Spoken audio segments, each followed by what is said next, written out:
संभल में हुए दंगे को लेकर जांच कमेटी ने अपनी detail report CM Yogi Adityanath को सौंप दी है। करीब 450 पन्नों की इस रिपोर्ट में न केवल 24 नवंबर की हिंसा का पूरा ब्यौरा है, बल्कि संभल के इतिहास के बार बार भड़की सांप्रदायिक हिंसा की घटनाओं का भी इसमें जिक्र किया गया है। दिखाते हैं आपको रिपोर्ट।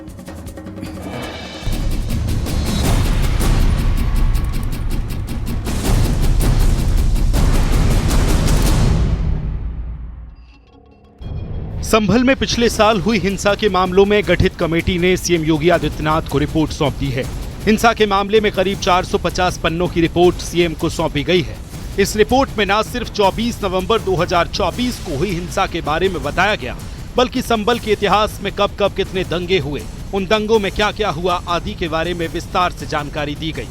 संभल कमेटी रिपोर्ट में और क्या हुआ, सूत्रों की माने तो रिपोर्ट में बताया गया है कि आजादी के पहले संभल में 45% हिंदू थे, लेकिन आज की तारीख में सिर्फ 15% ही हिंदू बचे हुए हैं। इसके पीछे संभल में होने वाले लगातार दंगों और तुष्टीकरण की राजनीति को जिम्मेदार बताया गया है। रिपोर्ट के मुताबिक आजादी के पहले संभल में 55% मुस्लिमों के साथ 45% हिंदू भी रहते थे। पिछले साल हुए दंगों पर रिपोर्ट में भी बड़ा खुलासा हुआ है। रिपोर्ट के मुताबिक नवंबर 2024 में संभल में हुए दंगों को लेकर बनाए गए न्यायिक आयोग ने अपनी रिपोर्ट योगी सरकार को सौंप दी है। न्यायिक आयोग की रिपोर्ट में सनसनीखेज खुलासे हुए हैं। सूत्रों की माने तो सोची समझी साजिश के तहत संभल में ये दंगा भड़काया गया था।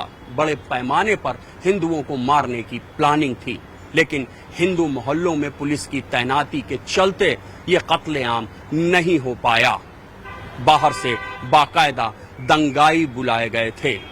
रिपोर्ट में इस बात का भी जिक्र बताया जा रहा है कि संभल अब अल कायदा जैसे आतंकी संगठन का अड्डा बन चुका है। अमेरिका ने जिस मौलाना आसिम उर्फ सनाउल हक को आतंकी घोषित किया है, उसका भी संभल कनेक्शन मिला है। यही नहीं, संभल में बीते काफी समय से अवैध असलहों से लेकर नारकोटिक्स के कारोबारी सक्रिय हैं, लेकिन अब उनके ऊपर सख्त कार्रवाई की जा रही है और संभल में कानून व्यवस्था की स्थिति सामान्य है। आजादी के बाद से संभल में दंगों की बात करें तो अब तक कुल 15 दंगे हो चुके हैं। की रिपोर्ट आयोग ने सरकार को सौंप दी है, जिसके बाद में संभल की हिंसा एक बार फिर से चर्चा में आई है। आयोग की जांच में स्पष्ट रूप से कहा गया कि संभल में दंगे हुए हैं, जिससे डेमोग्राफी चेंज हुई। संभल में दंगों का बहुत लंबा इतिहास, 1948 से संभल में दंगे होते आए हैं। यहाँ पर करीब 20 सांप्रदायिक दंगे बताए जाते हैं और 1978 के दंगे में तो संभल में 30 दिन कर्फ्यू लगा रहा था। दरअसल में संभल में सांप्रदायिक दंगों की वजह से डेमोग्राफी चेंज हुई है। यहाँ पर हिंदू तेजी से घटे हैं।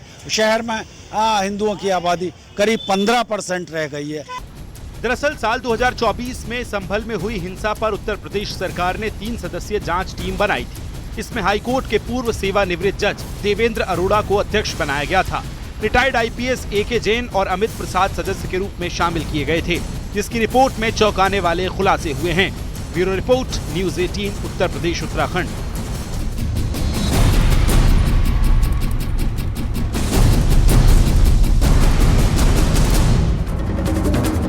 तो सुना आपने क्यों और कैसे संभल हिंसा भड़की।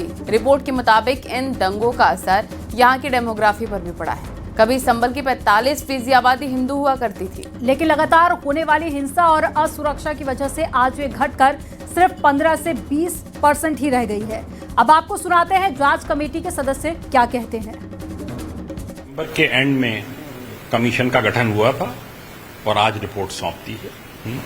तो सर, मतलब करीब 8-8.5 महीने लग गए इस पूरी रिपोर्ट को पूरा करने में। अच्छी खासी लंबी चौड़ी रिपोर्ट मान लीजिए सर। बिल्कुल, पूरा जो भी इसमें है, सारी कार्रवाइयां उसमें जो भी की हैं कमीशन ने, सब विधिवत उसमें रिकॉर्ड की हैं। संभल में जो घटना हुई थी, इसके जांच के लिए जो प्रदेश सरकार ने जो न्यायिक आयोग गठित किया था, आज उन्होंने अपनी रिपोर्ट माननीय मुख्यमंत्री जी को सौंपी है और उस पर आगे की कार्रवाई की जाए। कई सारे बिंदु हैं उसमें सर, तो क्या रिपोर्ट के अध्ययन करने के बाद ही हम इसके बारे में बात करेंगे।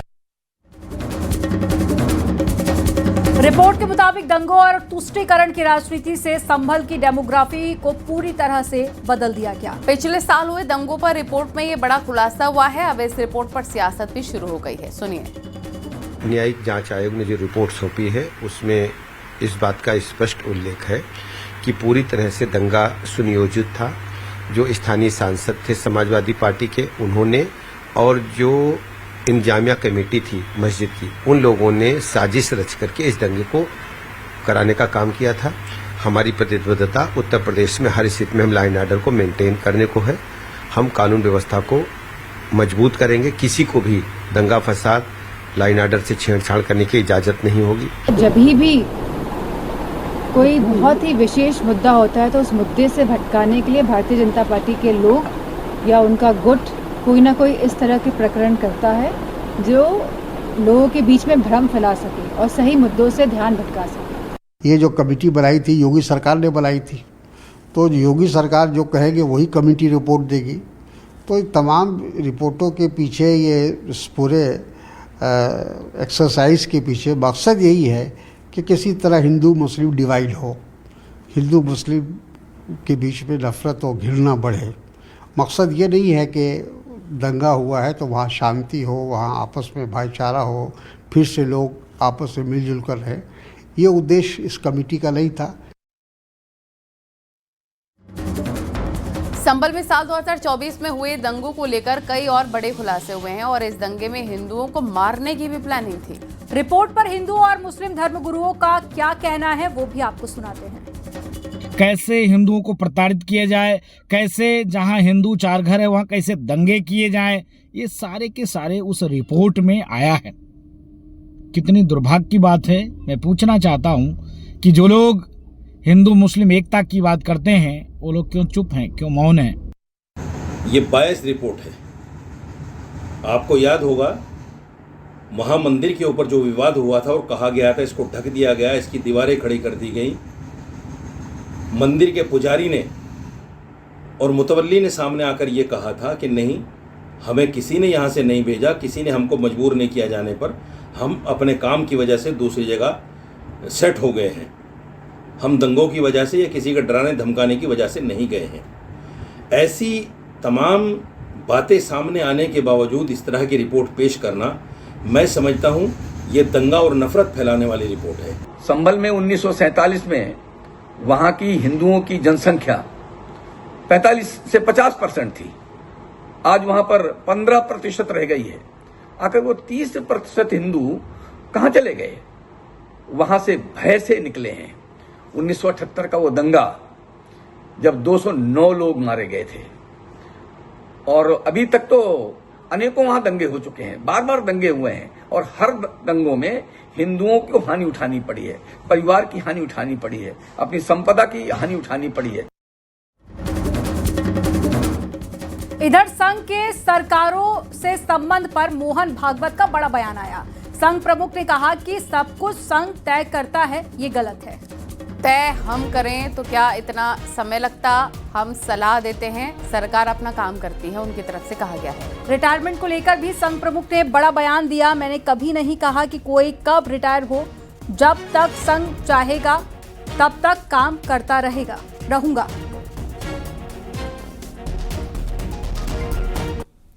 सब कुछ संघ तय करता है, ये पूर्णतः गलत बात है। ये हो ही नहीं सकता, क्योंकि हम इतने दिनों से, मैं 50 साल से शाखा चला रहा हूं, तो कोई शाखा के बारे में मुझे सलाह दे तो मैं एक्सपर्ट हूं, लेकिन वो राज्य चला रहे अनेक वर्षों से, तो राज्य के बारे में एक्सपर्ट वो है। मेरी एक्सपर्टाइज वो जानता है, उसकी एक्सपर्टाइज मैं जानता हूं। तो इस मामले में सलाह तो दे सकते हैं, क्यों देखने से भी सीखते हैं लोग, परंतु डिसीजन तो उस फील्ड में उनका है, इस फील्ड में हमारा है। इसलिए हम तय नहीं करते। हम तय करते इतना समय लगता क्या?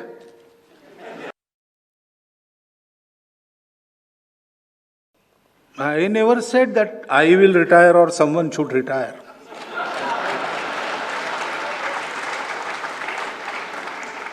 In Sangha, we Swayamsevaks, we are given a job,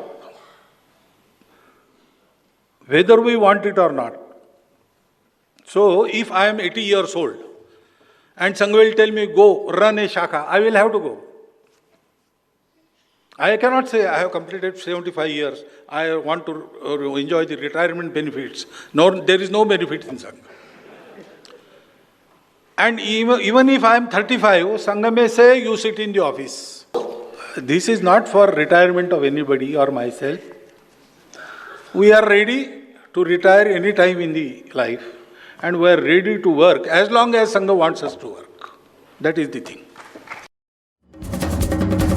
Meerut में आरएसएस की महत्वपूर्ण समन्वय बैठक हुई, जहां शताब्दी वर्ष के कार्यक्रमों की रूपरेखा बनी और इस बैठक में समाज के सभी वर्गों को जोड़ने पर जोर दिया गया। और इस बैठक में बीजेपी के भी कई पदाधिकारी मौजूद रहे। सवाल है कि क्या इस बैठक का पश्चिमी यूपी की राजनीति पर गहरा असर पड़ेगा और 2027 के विधानसभा चुनावों में बीजेपी को कितना फायदा इससे होगा, दिखाते हैं आपको रिपोर्ट में।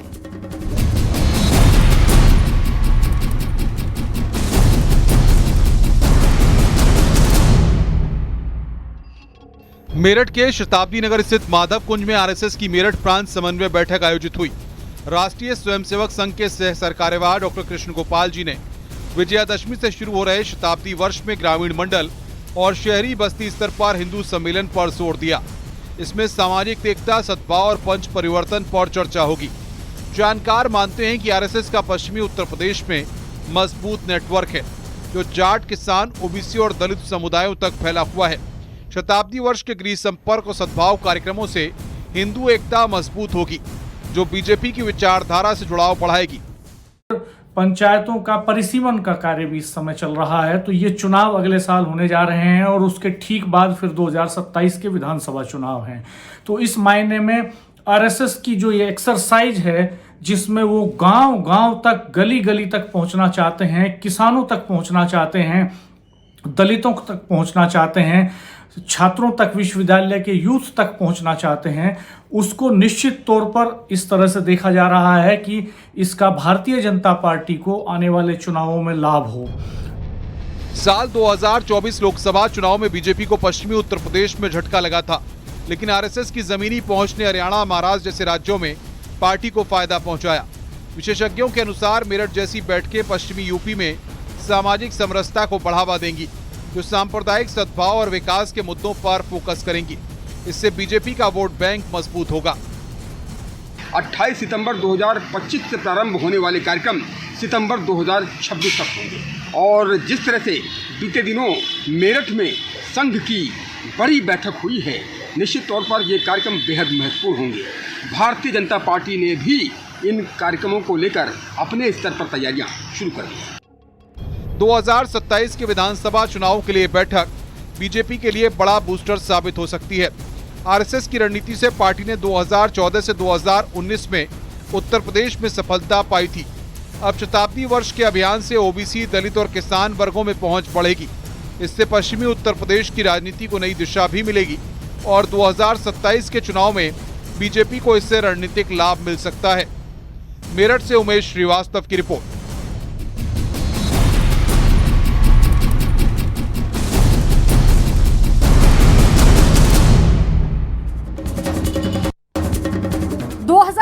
के चुनाव से पहले अखिलेश यादव और राहुल गांधी का वोट यात्रा को लेकर क्या है मेगा प्लान? समाजवादी पार्टी के राष्ट्रीय अध्यक्ष अखिलेश यादव आखिर बिहार में किन राजनीतिक मकसद को हासिल करने के लिए 2 दिन की यात्रा पर हैं? क्या अखिलेश यादव राहुल गांधी के साथ में मिलकर उत्तर प्रदेश में भी ऐसी यात्रा प्लान कर रहे हैं? आपको रिपोर्ट में दिखाते हैं।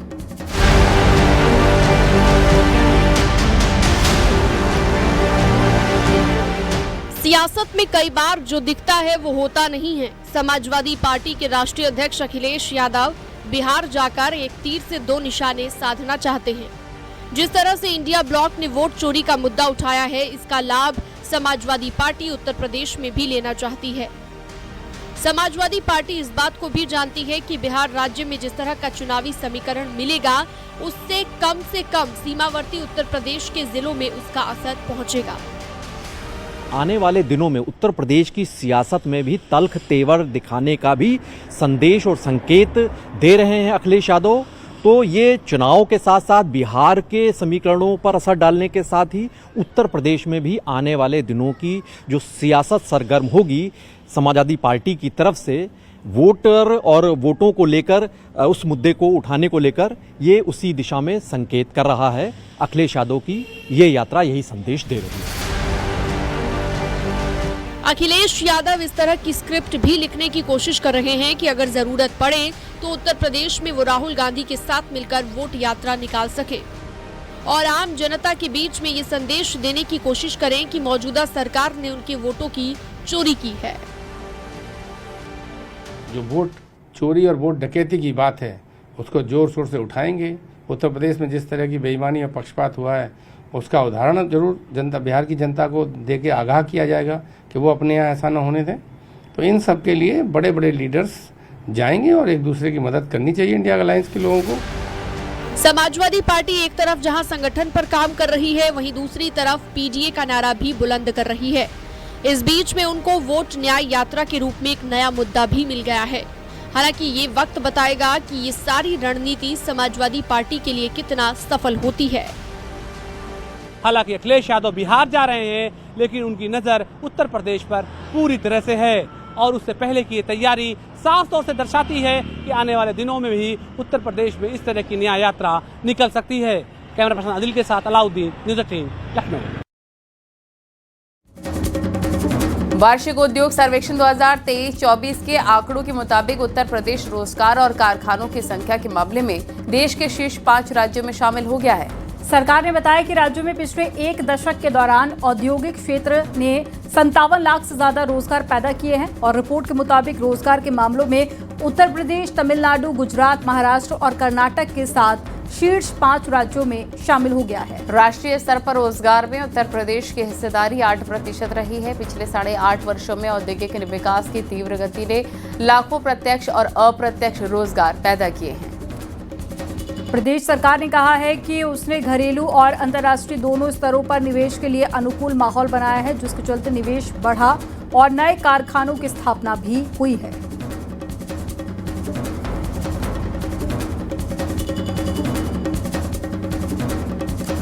योगी सरकार ने चकबंदी प्रक्रिया को और भी ज्यादा अधिक पारदर्शी बनाने के लिए एक महत्वपूर्ण कदम उठाया है। और अब किसी भी गांव की अगर बात करें तो यहां पर चकबंदी तभी होगी जब 75% गाटा धारकों यानी कि जमीन से मालिकों को लिखित सहमति होगी। ये बदलाव विवादों को रोकने और किसानों के हितों की रक्षा के लिए लाया गया है। आपको रिपोर्ट में दिखाते हैं।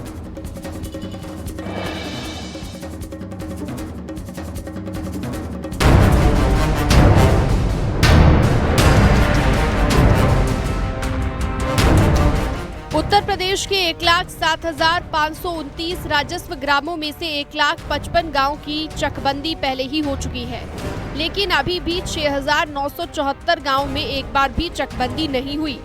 इनमें से केवल 1,767 गांव चकबंदी के लिए ठीक हैं। बाकी गांव में नदी की कटान, जंगलों या फिर पहाड़ियों के कारण चकबंदी संभव नहीं। अब इन शेष गांव में चकबंदी को सुगम बनाने के लिए सरकार ने नियमों में बड़ा बदलाव किया है। उत्तर प्रदेश सरकार ने चकबंदी को लेकर एक बड़ा फैसला किया है, जिसके तहत अब किसी भी गांव के 75% गाटा धारकों यानी कि वहां की 75% लोगों की अनुमति और सहमति के बिना चकबंदी नहीं की जाएगी। उत्तर प्रदेश में 1,07,529 गांव हैं, जिनमें से अब तक 1,05,555 गांव की चकबंदी हो चुकी है, लेकिन आज भी 6,976 गांव ऐसे हैं जिनकी चकबंदी नहीं हुई है, जिनमें से 1,767 गांव ही चकबंदी के लिए उपयुक्त हैं। पहले चकबंदी का प्रस्ताव गांव के प्रधान और ग्राम पंचायत के बहुमत सदस्यों के जरिए भेजा जाता था, जिससे शुरू होते ही विवाद हो जाते थे। कई मामले कोर्ट तक पहुंच जाते हैं, लेकिन अब नई व्यवस्था के तहत चकबंदी से पहले गांव के 75% डेटा धारकों की लिखित सहमति अनिवार्य होगी। ये पहल विवाद कम करने के लिए की गई है। राज्य सरकार ने इस निर्देश को सभी जिलाधिकारियों को मुख्यालय स्तर से जारी कर दिया है। सरकार का तर्क है कि चकबंदी लोगों की सहूलियत के लिए की जाती है, इसीलिए आम आदमी की अनुमति और सहमति जरूरी है। हालांकि इससे पहले अब तक ग्राम प्रधान और ग्राम सभा के चुने हुए सदस्यों के प्रस्ताव के आधार पर ही चकबंदी कर दी जाती थी। चकबंदी का मतलब है बिखरी हुई खेती की जमीन को एक जगह इकट्ठा करना, जिससे किसानों को फायदा होता है। इससे सिंचाई आसान होती है, विवाद कम होते हैं और उत्पादकता बढ़ती है। यूपी में ये प्रक्रिया 1953 के एक्ट के तहत चलती है। नया नियम विवादों को रोककर चकबंदी को तेज करेगा। योगी सरकार का ये कदम किसानों के सशक्तिकरण की दिशा में महत्वपूर्ण कदम है। Bureau report, news 18। खबरें जा रही हैं, रुकेंगे छोटे से ब्रेक के लिए। आप देखते रहिए न्यूज़ 18।